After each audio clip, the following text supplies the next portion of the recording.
Hello, hello. Good evening, everyone. Welcome back. Welcome back. Here we are. Wanted to discuss our financials ahead of some interesting Champions League games on later as well. There's an interesting one now as I'm speaking. Dortmund have made it 3-3 after Atalanta had a huge comeback. That's an interesting game as well. So, yes, much to discuss, though, in general. A lot to discuss, actually, on the United front. With the financials dropping this morning, as we talked about yesterday, those would be coming. I put out a video earlier this morning going over that in particular, really breaking everything down into the nitty-gritty on United's financials. And I'll be honest, it creates a really interesting... It's really quite an interesting time from a financial standpoint. I think everything is pretty much going to plan. I do have to say, one thing I found just so funny, you'll know exactly who I'm talking about at the moment, is the first thing I woke up to see and on Twitter or something like that showed up was like profit spin. I'm gonna be honest, man. It really cracks me up. The whole the whole thing about, like the audited, the financials being a profitability and such being a spin is it really does crack me up. But to be fair, it does actually take a little bit more than surface level analysis to look at the financials for United and determine really what's actually going on, what United can do, where we're at, and all of that. So, definitely covered that this morning in that video, which I suggest you to check out for sure. But also, we'll discuss it here as well as a few other stories for today. So let's get into it. Yes, it's a great game. The Dortmund versus Atalanta game is fantastic. I've got it going on in the background there. But yeah, let's get into it. Give me just a second here.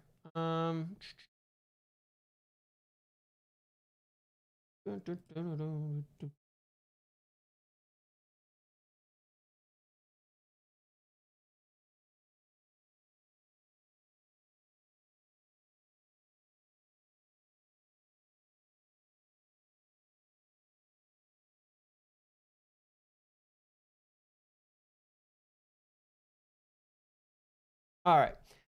Okay, just tweeting this out really quick. And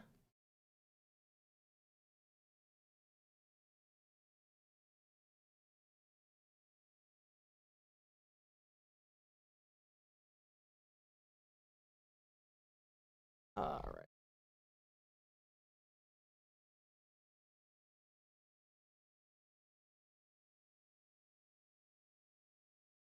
All right. So, okay. So anyway, looking at the financials in general and overall,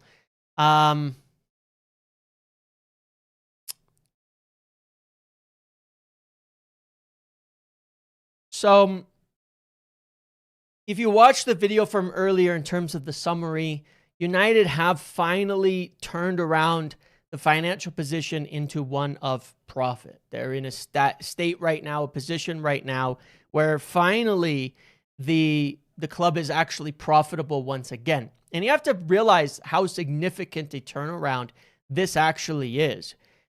The club has been in a state of losing 50, 80, 100 plus million per year.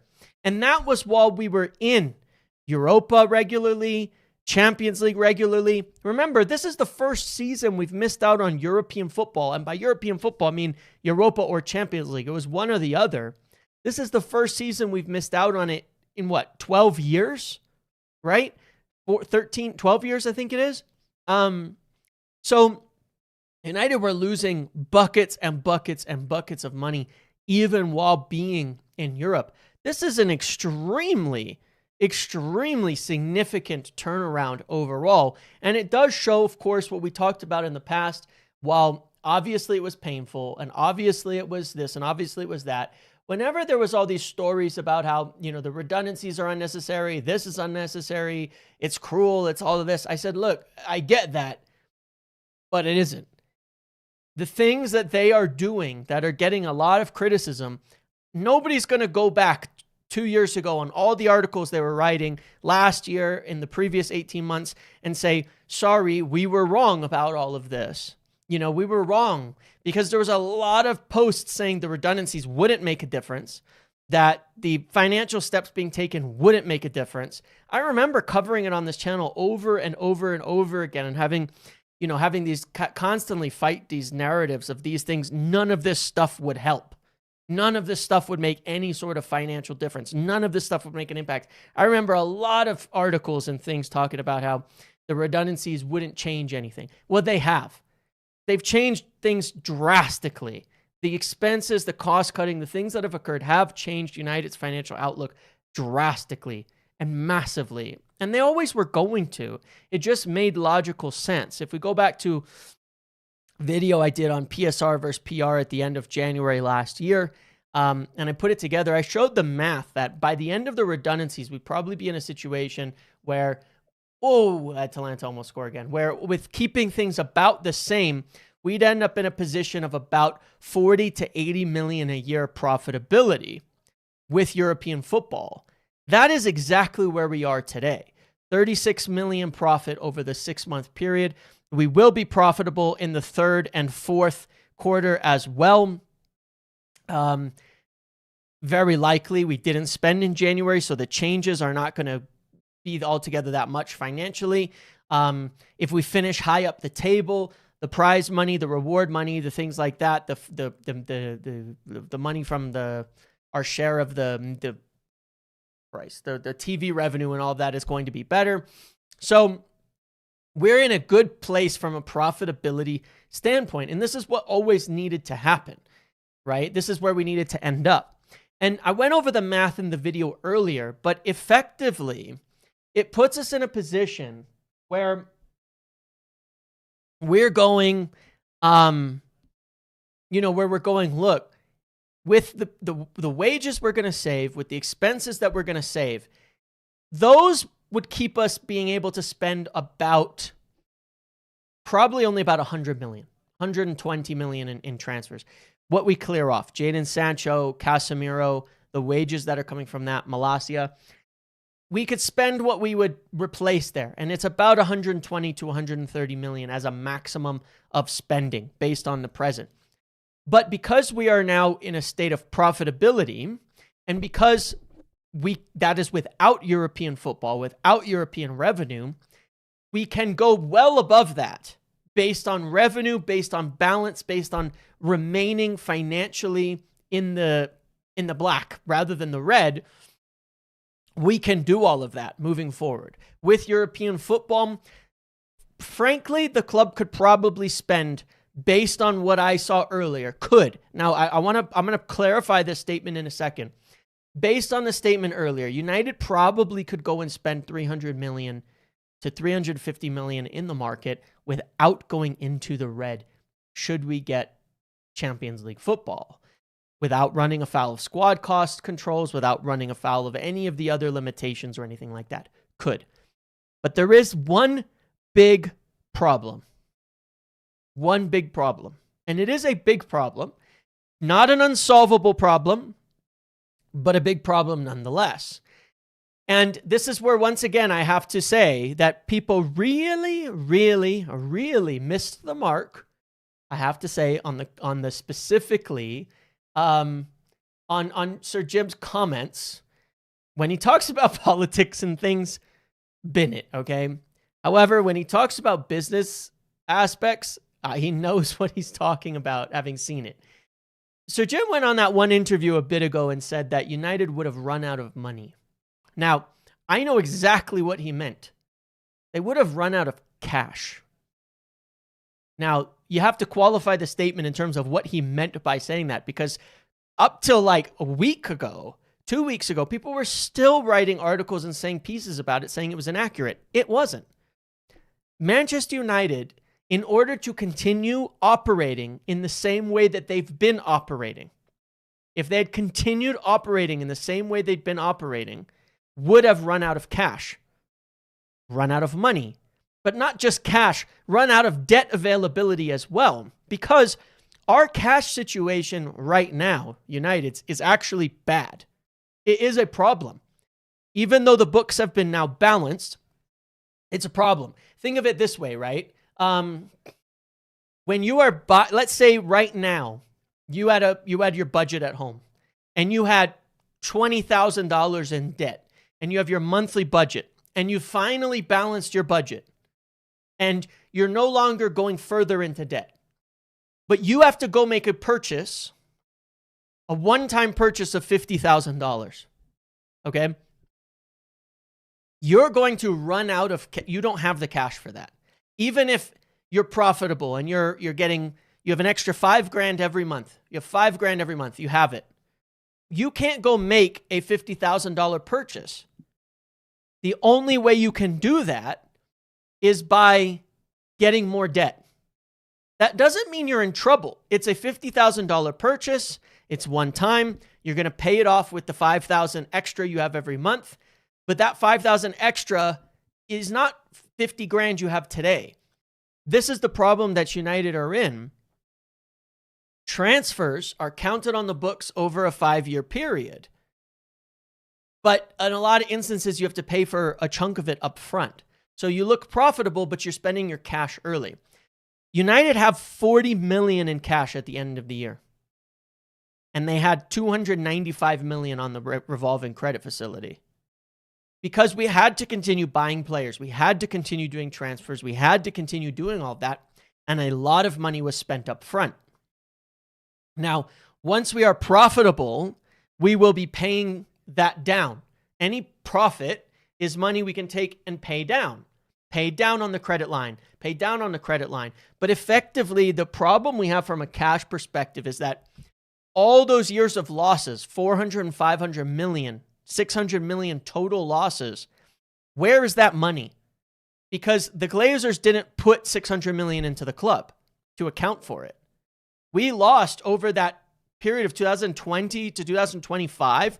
We lost like 600 or 700 million, right? About 250 comes in from Sir Jim, correct? 250 remains in the club from Sir Jim. Okay, but that means factually, we will have about 350 million in debt still left.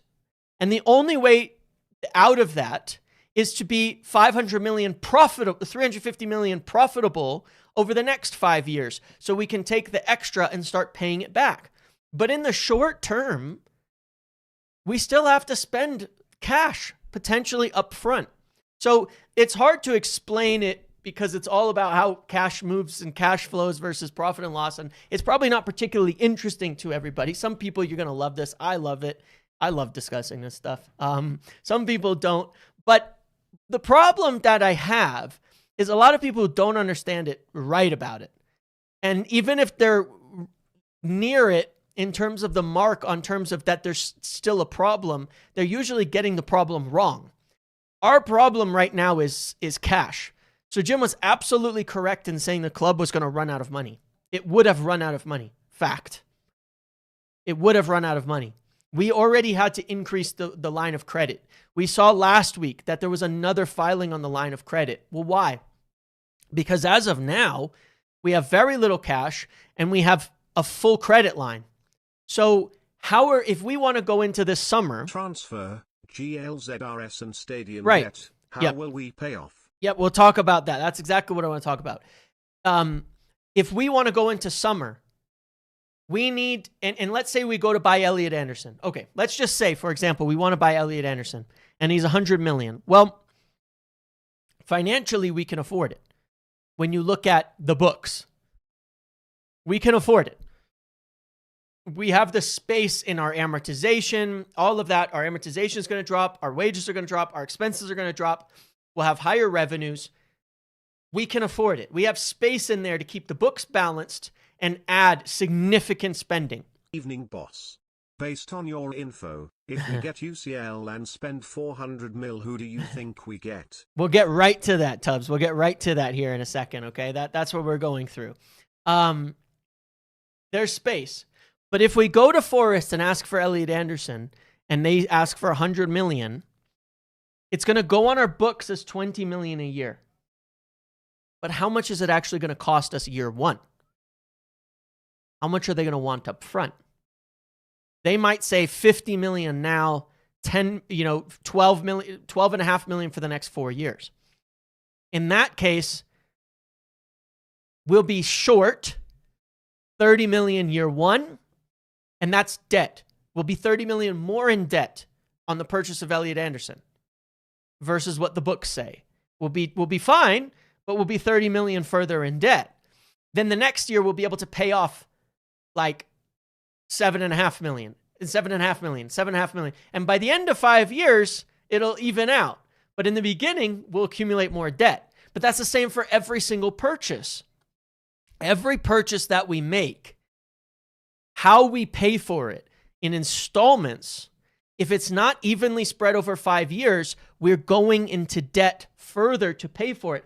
Again, this is why debt isn't necessarily a bad thing. It's fine. It's an investment in the squad. It's evening out. We can afford it. We can afford it. We will be paying it back over time. It's just whatever on that front.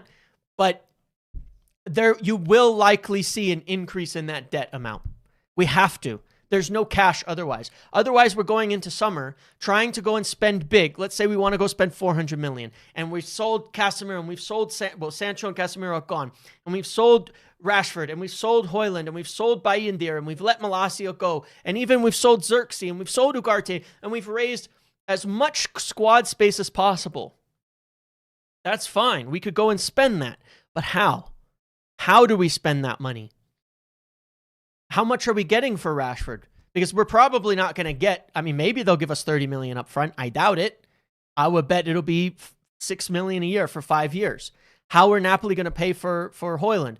I would bet it's going to be 7 million for 5 years, or six and a quarter for 5 years. It's going to be staggered how we get paid from a cash standpoint. So even if we show a 30 million profit, we're still only going to have 6 million in cash. So if we go spend that 30 million, we're still going to go into debt. Now, we'll be fine. We'll keep accumulating money over time and paying it back. It's complicated. You have to really understand the business finance and how this works to get that in the long term. It's going to be okay. But I'm giving you that warning now. We're going to go into further debt, or we won't spend this summer. We have to. There's no other way. We don't get that Champions League money up front. You're going to get it over the course of the year, and then the next year, and the next year, and the next year. You're getting it later. We're essentially going to be borrowing against profit in the future for now, which is normal. And over time, it's okay. But in the short term, I promise you this, at the end of the year, you will see an increase in our debt again if we are going to spend. We will get bigger credit line, and we will have to use it to pay off deals unless we get really good installments over summer. So the only concern that we have here is if we miss out on Champions League, really. If we get Europa League, it's not like we can't spend. It's just, it is going to lessen the amount that we spend. Not necessarily like to a low amount. We'll still be able to spend significantly in the range of 150 to 200, but I don't think you'll be seeing, a 300-400 million type of window. Not to say we're going to do that anyway, but I don't think you will see the capabilities of doing that if we're not in the Champions League. Now, paying that back over time. What was I saying? A couple questions here from Naveen. Transfers, Glazers, and stadium debt. So the transfers, we will have to put on a higher equity line, a higher line of credit. Well, it is an equity line. The debt in the stadium is a totally separate problem. The Glazers debt, no clue. Stadium debt, no clue, because none of this accounts for that. And that's a concern as well. How are we paying for the stadium? If it's an investor, I understand. If it's giving up future revenues, I understand. If it's any of that, I understand. Let's see if this Dortmund thing is a penalty. I don't think that's a penalty. I don't think that's a penalty. He gets the ball. His foot's not particularly high. I don't think that's a penalty. Let's see what VAR says. This could be this could be the deciding factor in the whole game right here. I don't know how we pay for those things. Those are the unanswered questions we still do not know and have an answer to. And that is worthy of concern. So my concerns are, one, if we miss out on Champions League, yes, our spending is going to be a bit more limited. Number two, how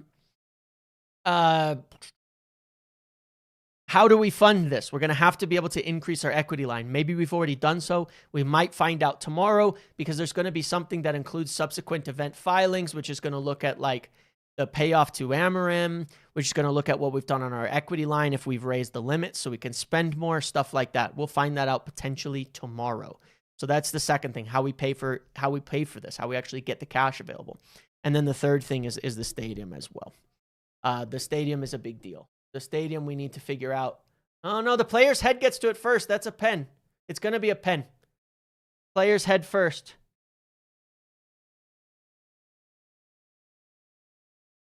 Player's head first before the ball. I think it's a pen. Anyway, so those are the three concerns. Now, Tubbs, let's talk about this. Let's see, ref's coming back. Sorry. This is the ending to this Atalanta Dortmund tie here as to the call. This is it. Penalty, I think it is. There's a red card to the Dortmund coach, I think. There might be more reds. There's more reds. Reds to two people on either dugout. I don't know. And I think it's a penalty to Atalanta. It's a pen. Pen.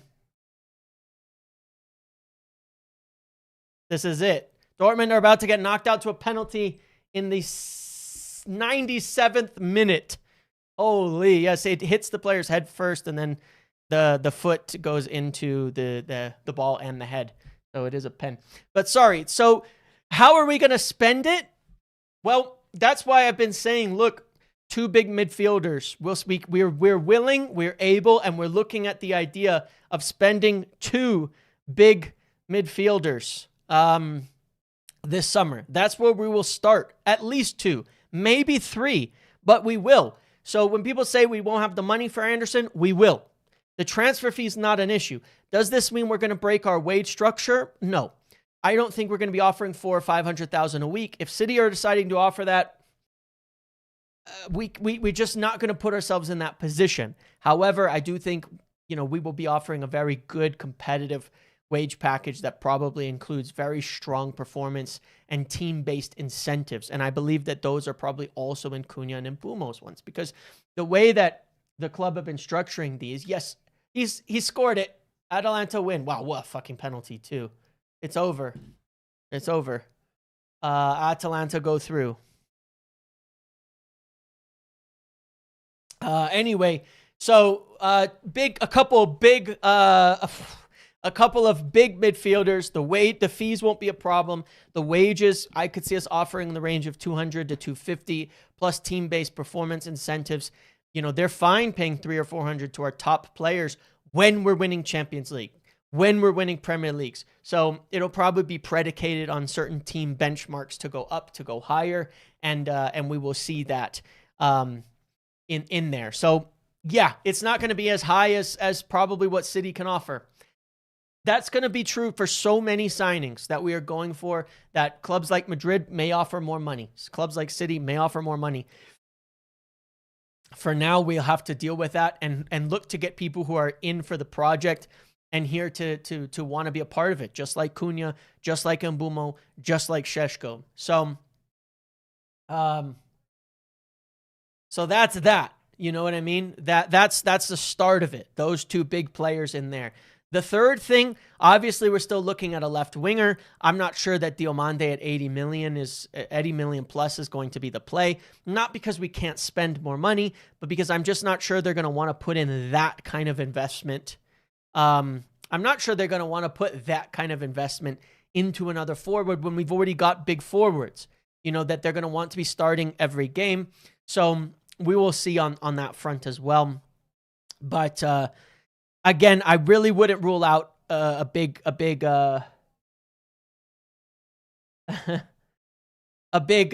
center back or something like that as well, a big defender. Just paid a visit to X, and apparently your Ineos propaganda. Love it when we announce the financials and everyone to no brain is proven wrong every time. Well, look, like I say, it's funny because I'm also raising the red flags on a couple of things that are a genuine concern, right? That's the funny part about it. If you understand the financials, I've been saying for years, we will become profitable this year under Ineos. We will. I said it in January last year. I pointed it out. I said, look, this is going to work and we will become profitable this year, and we have. However, there are still those concerns. The cash flow. That is the biggest concern, how we afford these things, the raising in debt on the temporary basis. But it's not propaganda. It's just the facts. We still don't know how we're going to pay for stadium and stuff like that. Those are red flags. They're not necessarily red flags, but they are problems. The other stuff, the financials are good. The business itself, what Omar has done, what Ineos have done in coming in, it's all worked. It's all worked exactly like it was expected. But yeah, this is the key to the whole thing, is what do we spend it on? An interesting aspect to all of this that I can say is different to where we've been before in how we plan for summer windows is that we know there's a plan. And it's about how far we get through the plan, right? Remember my arrow? I'll make a new arrow, okay? That tells us, like, this is the plan. This is how far we get through the plan. You know, this is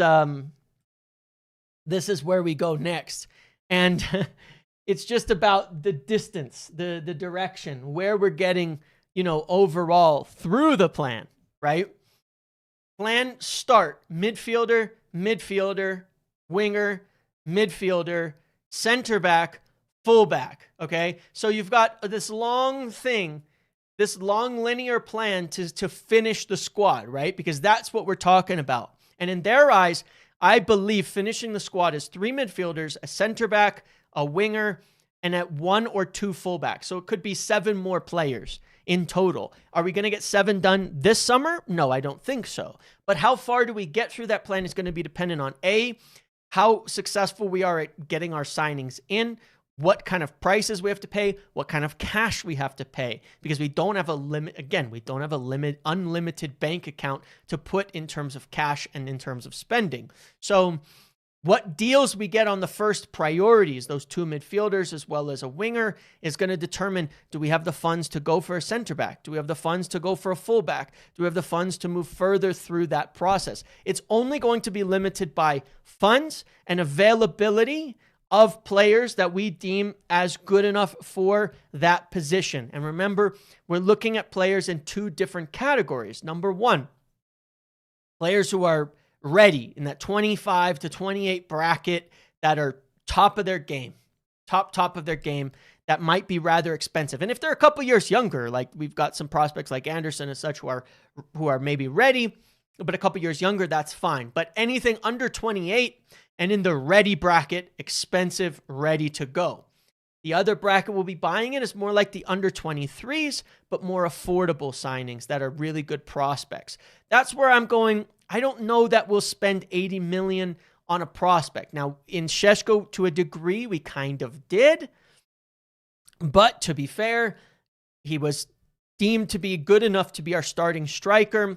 We had years of data on him, and they took a bit of a risk on that signing versus the alternatives. We had to get a striker. We had to get a striker. Højlund was deemed way below par.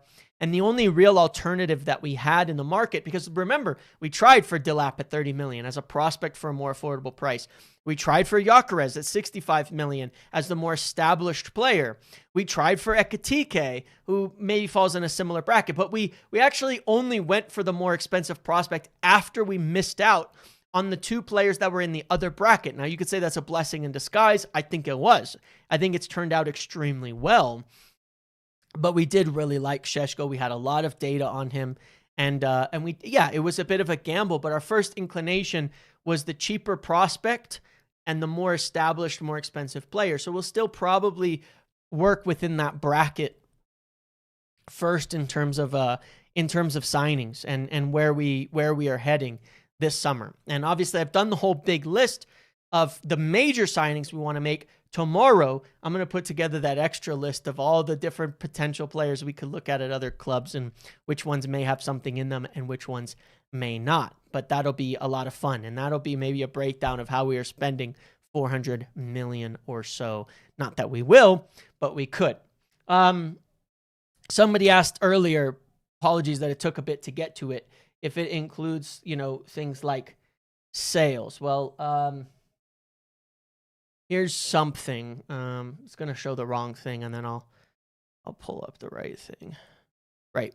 So I want to explain this real briefly. We have these 3 sales expected right now. Rashford, a 30 million profit. Højlund, a 9 million profit. Bayindir, 4 million profit. And then we will be finally dropping the amortization of Sancho and Casemiro. 15 million a year, 12 million a year. What does this mean? This means if we sign a player like, let's say, Baleba at 12 million, it just cancels out with Casemiro on an amortization. At 12 million a year, 60 million total, it cancels out with Casemiro. That's it. We haven't raised our expenses. We can just sign him. If we are then sign a 75 million pound other midfielder in Anderson or somebody else or Wharton or whatever, boom, it's canceled out with Sancho. Now, all spending above that is either going to eat up one-time profitability, which is dangerous because, again, you don't get that profit next year. You're only getting it once. So you spend it, and there's a lot. Technically, it's a lot there. You might think we could spend 200 million. Well, yeah, but we don't have that profit next year. So you're going to have to be sure you have those wages, those European revenues, because next year you're not having this profit. You're eating it up out of your European revenues from next season. But yeah, there's a lot, about 70 million in space saved. So it's all about balancing the books in terms of what we can do versus what we can't do. If you add, there's other prospects. These are the confirmed ones, right? These are the ones that are happening. At least today, this appears to be confirmed. There's obviously more. In Onana, right? We still have, how many seasons has he been with us? How long have you been with her? How many seasons has it been? 3? So he still has 30 million remaining, or has it been 4? Been 3 only. So I don't think we're going to make anything out of that, but we may clear a little bit more wages off when he goes. Ugarte. Again, I think it's unlikely we could turn a profit there. Xerxes, on the other hand, purchased at a good price. If we sell him for more than 20, I think we'll be profitable there. We could clear a small profit there. So those things could make a difference there, but not necessarily that much as of yet, because unlike these where we're set to make a profit or we're just going to clear their amortizations, we might take some losses on these. Now, those will be balanced by not having to continue pay for them, but it's a bit of an unknown at the moment. But those are probably 3 of the potential departures for now. The following season, you might have like a, you might have to then consider Mason Mount, departures of other players like that. Other situations in there. So, and then it'll be easier to sell some of these. So you could see loans with obligations for Onana and Ugarte if they're to go. You could see other situations that allow them to go for less, things like that. Yes, there's also potential Greenwood profit, but again, it's a one-time thing. So it gives you space right now, but you have to be wary of spending all of that. It's almost better in some instances to save some of your profit, use that as cash, right?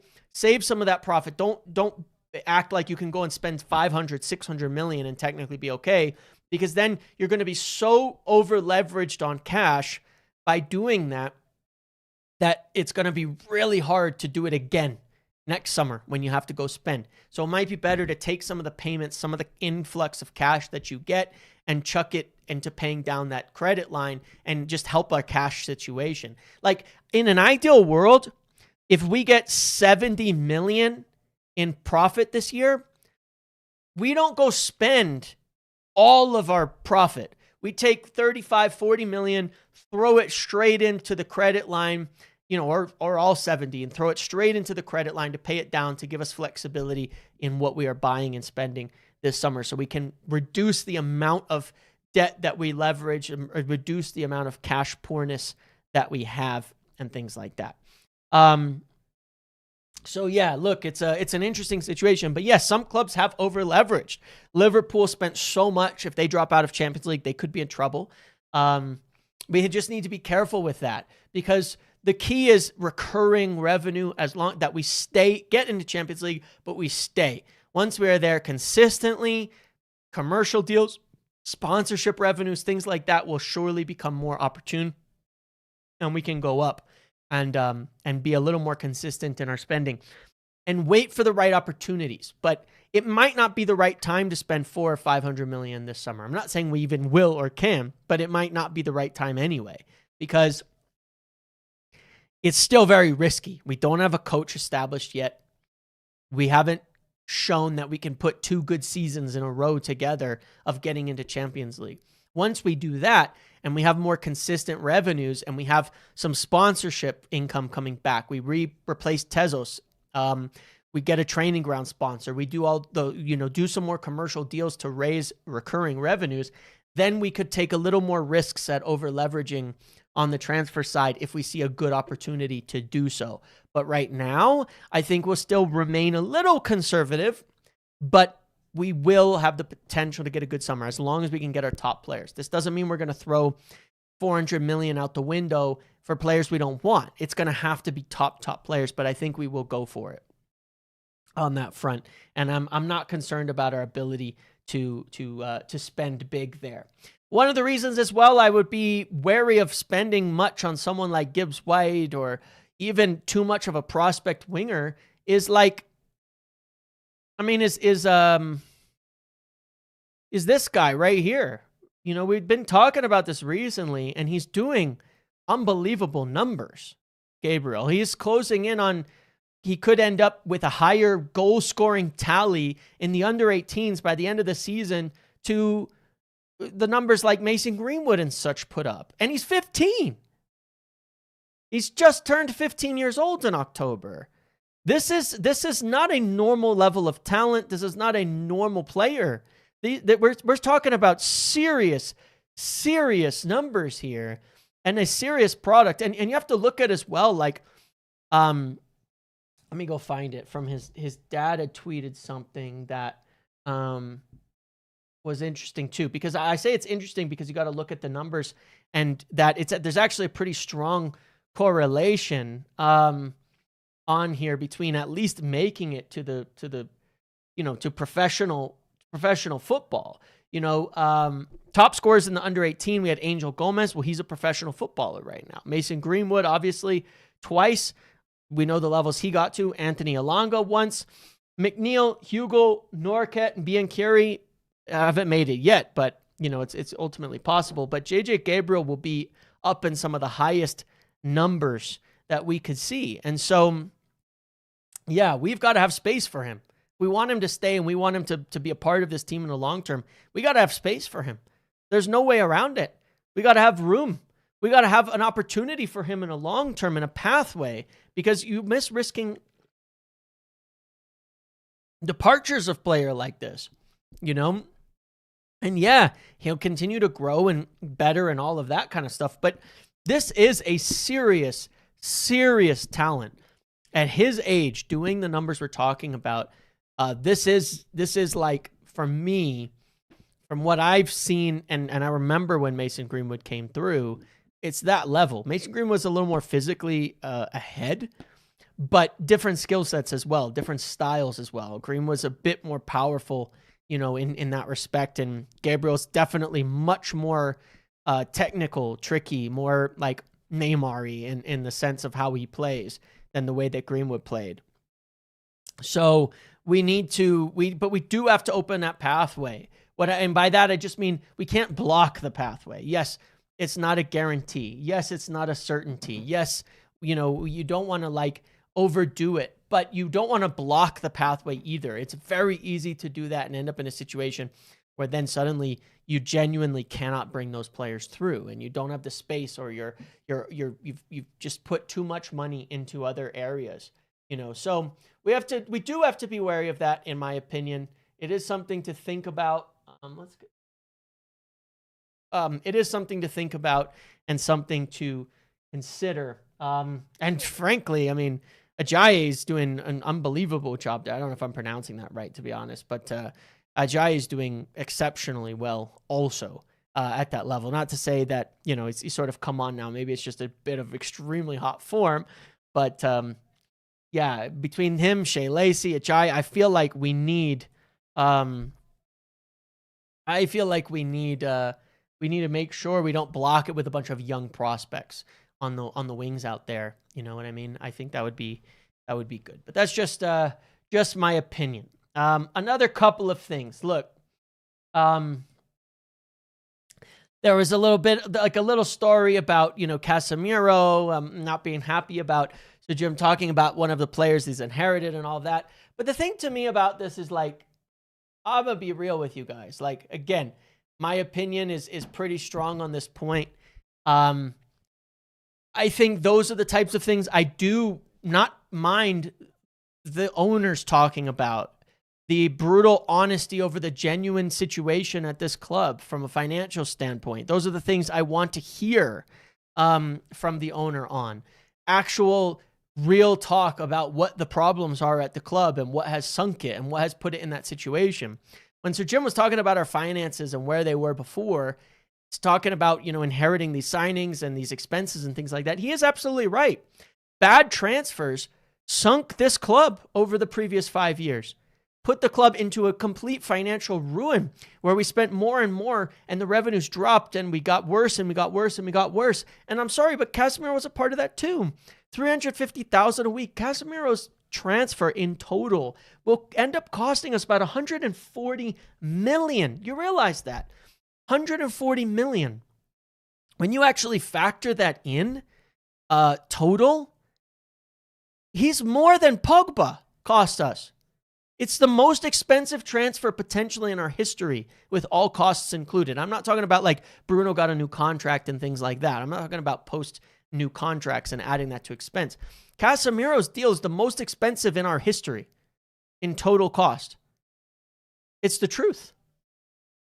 When you add the fee to the wages, it is the most expensive deal in our history.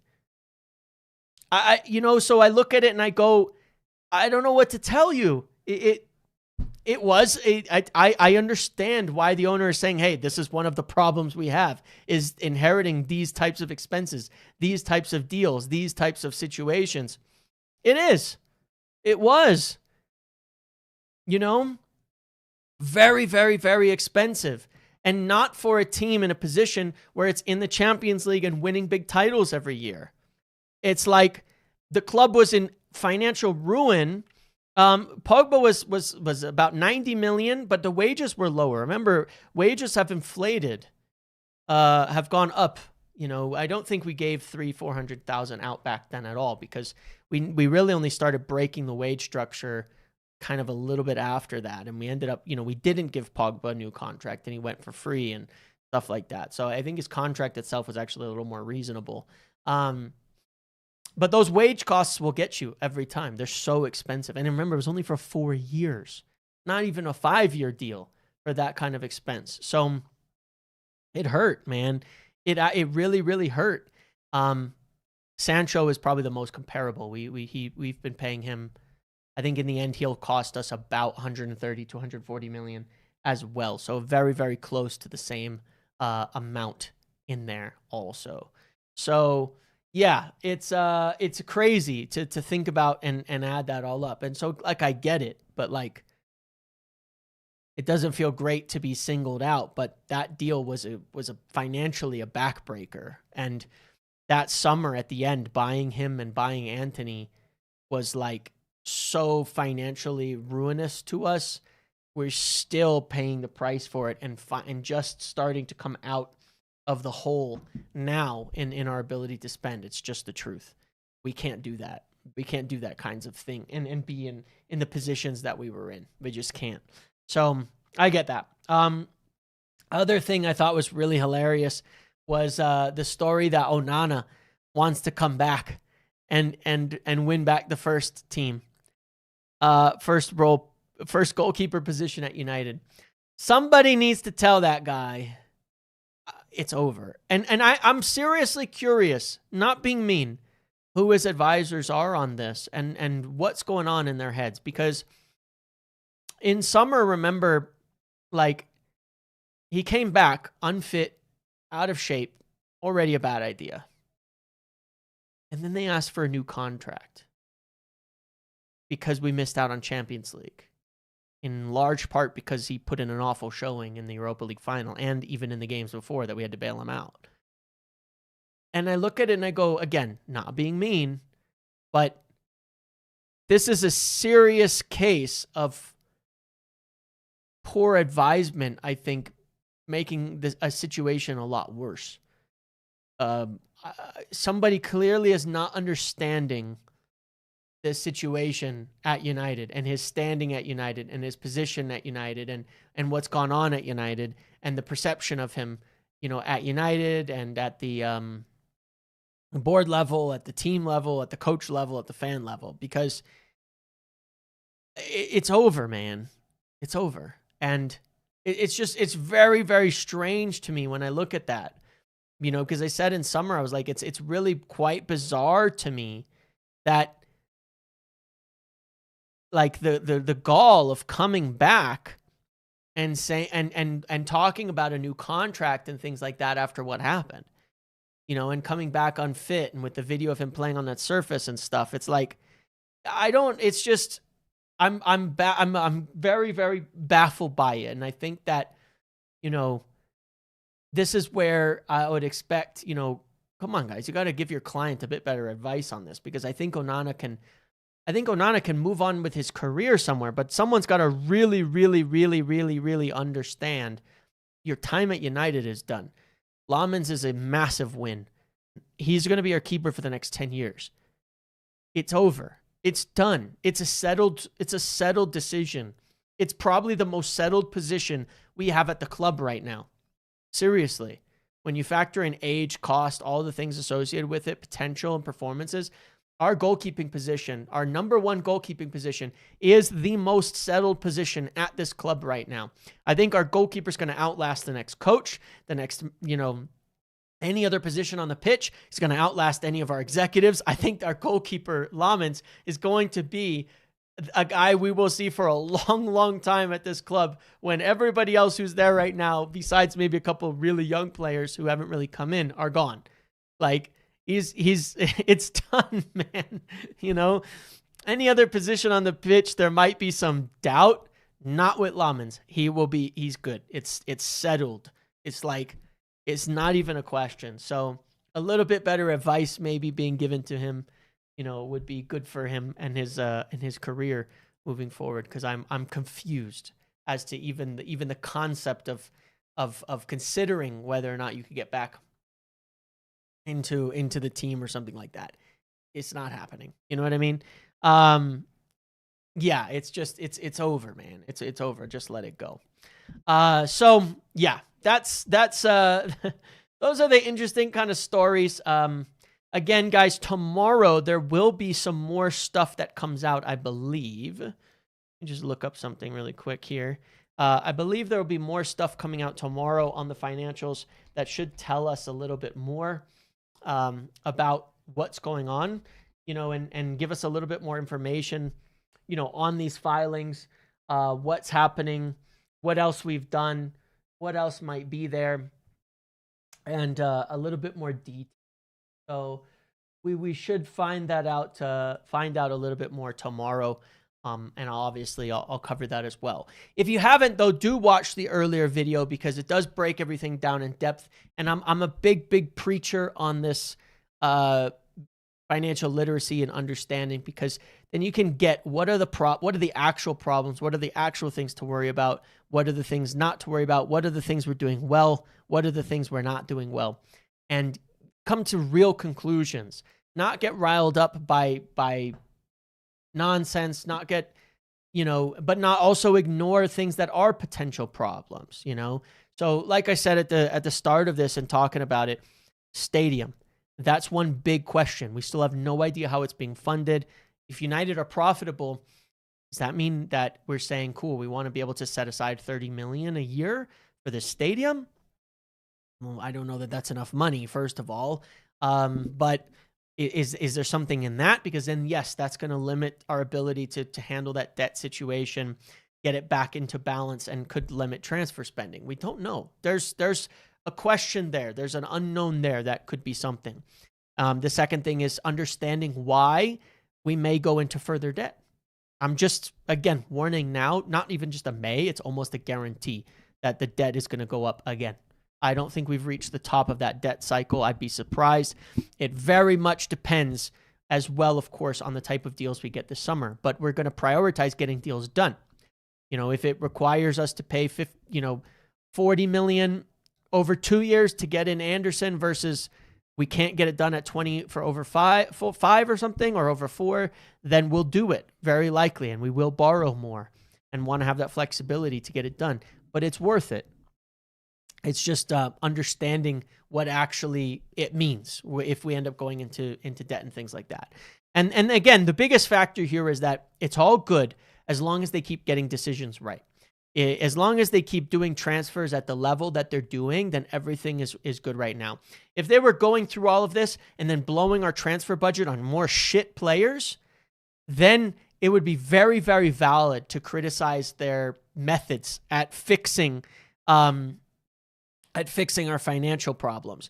But you look at our last transfers, Heaven, Dorgu, Lamin, Sheshko, Cunha, and Bumo. If they're doing this level of transfers, then they are 100% correct in everything that they're doing, and it is going to elevate us, not everything that they're doing, but in this area, and it's going to elevate us into a level of financial stability in the future because we'll be competitive on the football pitch. Now, good question there. Thank you, Silly Handle, because I missed that. Yes, there is a story. We talked about this last week, if you recall, and I said, look, I'm asking for Sir Jim in this situation that I think there is a bit of an untenability when you look at the financial situation around United. For the cash regions that we talked about, because some further investment, cash injection, all of that would also solve a lot of these problems, take away some of the questions that we have, and remove the need to go further into debt. Ineos have been struggling. We talked about this last week. And I think that one of the issues that we do have, where Jim puts his foot in his mouth saying stuff that he shouldn't be saying as a football club owner, is the struggles of Ineos and being leveraged and the markets and them going further into debt and things like that as well. Now, apparently, story today, Ineos are looking to sell off some other aspects, some other parts of their business. Now, the partners apparently as well in that story have put in another $350 million, similar to what he did at United, put in a cash injection into Ineos to help them out of their kind of cash situation and debt situation as of now for functions. But they're also looking to specifically sell a part of their conglomerate, which is I want to say it's the vinyls one is what was in the story, the Ineos vinyls or something like that. That section of Ineos, they're looking to sell or sell off part of that. Maybe that's a high loss-making sector in their overall profile. Maybe it's one they feel they could get a good amount of money for, but then also could potentially help them balance things, or it's a big loss maker at the moment and they need to be rid of it. Could be something like that. But yeah, I think that it's an interesting story to watch because as well, if they can sort things out on the Ineos side so they're not losing so much money, maybe they'll be more willing to, again, go further into investment on the United side. But it's hard to see them being willing to invest or put more into United while they're losing on their bigger asset over on the Ineos side. So that's what I was calling for last week, that something needs to give here in terms of the focus, in terms of the financial flow of money. It's great he invested $350 million back in Ineos. Of course he's going to. Well, it would be nice if he could invest in United a bit more. I'm not saying Glazers would have to be willing to do that too. We don't know. But you know what I mean? So if Ineos gets sorted out, I think it's more likely we can get some more investment from Ineos into the club, which would help a lot. The other big concern that that does have to be raised is that the pause on dividends does end soon. The pause on dividends ends soon. End of the year, I think. So if United are profitable again, the Glazers have every right, whether we like it or not, to resume dividends. And so instead of all the profits going towards fixing the cash flow, fixing things up, they could very well say, let's not spend all of that. We want dividends again. And Sir Jim would be powerless to stop it under the current agreement. And again, this is why I say, oh, Benfica score 1-1. 1-1. Benfica score. Wow, what a game this is going to be. They've been all over Madrid, to be honest. So they would be able to take dividends again. This is a fear. So Jim would be powerless to stop it. So Jim would be due a proportionate percentage of those dividends, of course, as owner. Now, he could choose to return it. He could choose to not take it. He could choose to put it back into the business and increase his cost basis in the club. But it's out of his hands, and that would only be a percentage of it, right? If they were to take 40 million in dividends, he would be due about 10 million or 11 million of that. He could take that 11 million and put it back, but the other 30 million could be taken from the club and distributed among the Glazer siblings. We can't do anything about that unless there is a new agreement. So that is, besides how to pay for the stadium, besides the cash flow situation, that is the third remaining big concern of mine in terms of the status quo of things presently. That is a serious concern and is something where I think something's got to change. If there is no change in ownership, if there is no further investment, if there is no new agreement put together on the ownership front, then any profit, any financial gains we are making could very well be stolen by the Glazers next year. And I say stolen pejoratively because from a legal standpoint, obviously it's completely within their rights. They own the company and that's why they can do it. But it is from the perspective of it's ridiculous that they can keep pulling money out of the club with what they've done to it, stolen in that sense. So that's a worry. That's a worry that we have. That's a worry I've got. That's a worry we should all have, and why we would still hope to see some sort of movement, maybe renewal of terms, maybe a second truncheon or a second additional sort of investment where you get a renewed agreement on certain aspects and a further investment. Another 250 million goes in the summer, takes care of our cash shortage, gets a bit more percentage of the club and renews the agreements on no dividends and things like that. Would be nice. Is it going to happen? I have no idea today. I cannot tell you the answer to that.